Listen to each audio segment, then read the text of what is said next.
妻子睡觉打呼噜，这让丈夫嫌弃的不行。自己因为妻子的呼噜声经常睡不好觉，他悄悄把妻子的枕头拿掉，希望能够得到缓解，但好像还是不起作用。于是他干脆把妻子蒙在被窝。结婚5年，男人早已没了当初的新鲜感。曾经那个可爱的小仙女，如今被自己这般嫌弃，甚至连婆婆也在嫌弃她，让她多买几件好看的衣服，化妆，烫头发，每天把自己弄得像大婶一样。老公能不嫌弃吗？怪不得自己到现在还没抱上孙子，眼看都快晚上12点了，老公却还没回家。婆婆让她打电话问呢，正在酒吧和朋友喝酒的盛赫哪管得了电话，于是善美又拨通了老公朋友的电话，得知老公又在外面喝酒，气得她直接一身性感打扮出现在酒吧，把盛赫给看傻了。저희 아가씨 안 불렀는데요. 차승엽 씨 대신 노래 부르러 왔어요. 제가 차승엽 씨 와이프거든요.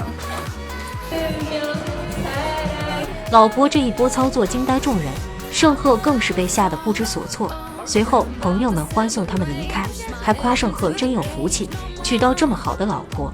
但善美内心早已憋了一肚子的火，回到家后心中的怒火终于得以释放，盛赫又免不了一顿暴揍。但每次打完老公，她心中又会充满罪恶感，虔诚地祈祷自己的罪过。盛赫看着反复无常的妻子，内心更是越发的嫌弃，不由得想起自己的初恋是多么的美好。 당신 또 향수기 생각하지?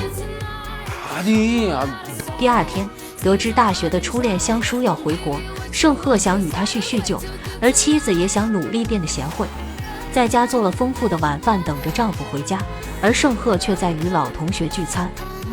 得知香书与现在的老公过得很幸福，盛赫也是满眼的羡慕与祝福。随后，盛赫把香书送回酒店，香书说明天还要回美国，于是简单握手道别后，盛赫就离开了。但随后，香书却跑到厕所换了一身装扮，紧接着居然出现在酒吧做起了驻唱。